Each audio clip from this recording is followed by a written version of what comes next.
If I look back at my life, I can trace almost everything that matters, whether my work, my relationships, and my sense of pace, to a few decisions that could have gone either way. The funny thing is, when those decisions showed up, none of them felt like big moments.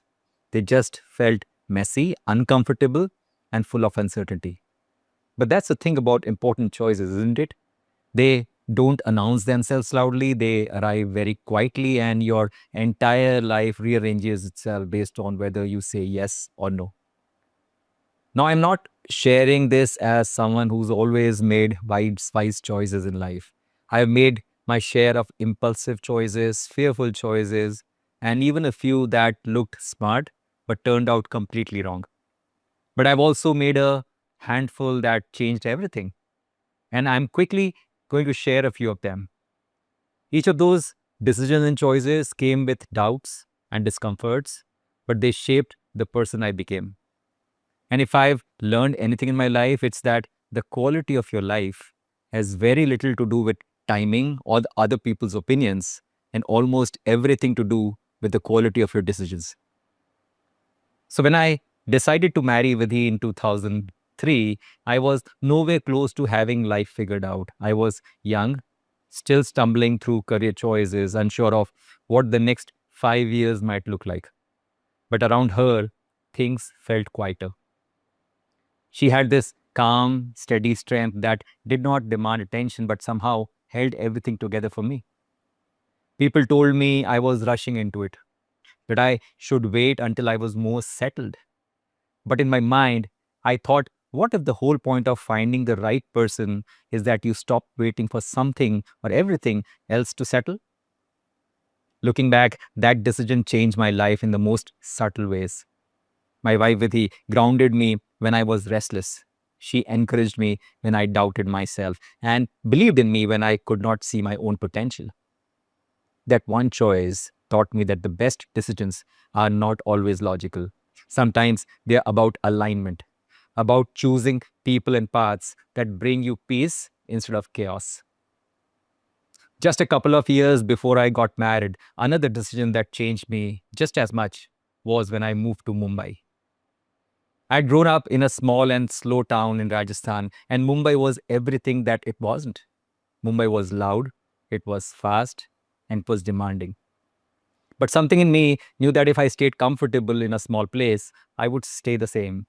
And so I packed my bags, knowing fully well I wasn't ready. The city didn't welcome me gently. Mumbai tests you before it rewards you.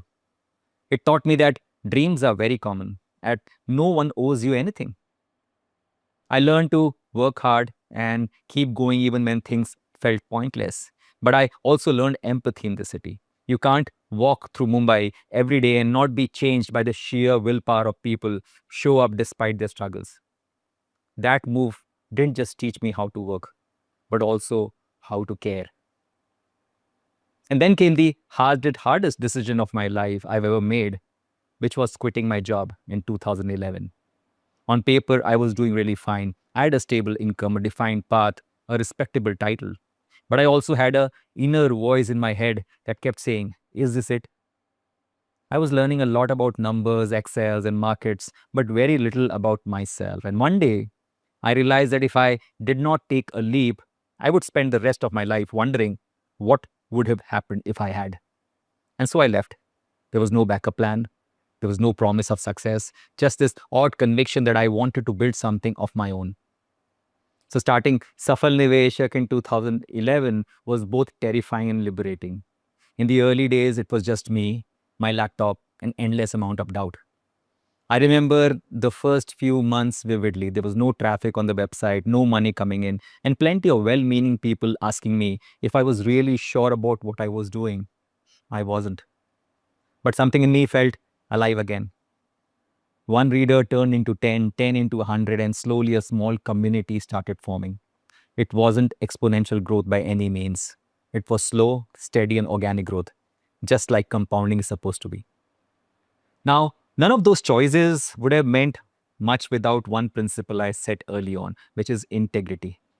When I began working for myself, I promised I would not compromise on it, even if it made things harder for me. It's easy to say that until life tempts you with shortcuts. I've had offers that would have paid well but did not sit right with me, and opportunities that looked glamorous but required bending what I stood for.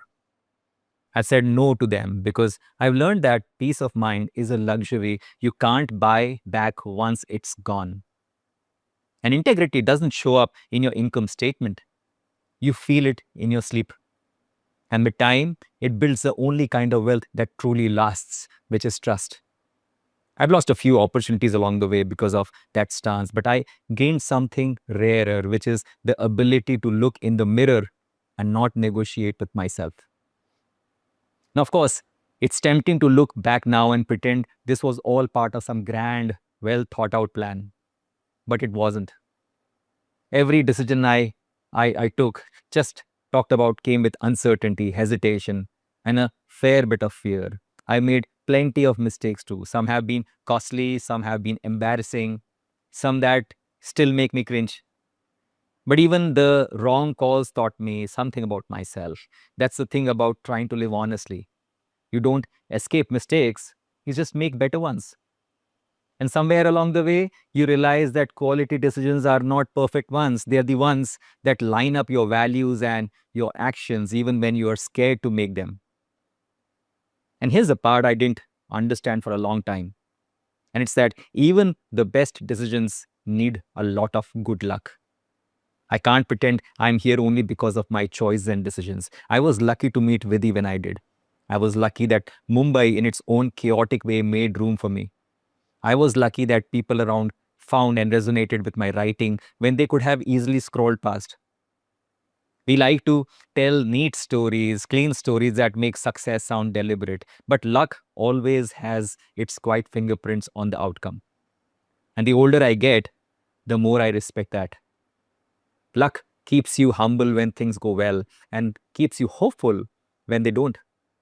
So I try to see it this way: make the most honest decision you can, commit to it fully, and leave a little space for luck and grace.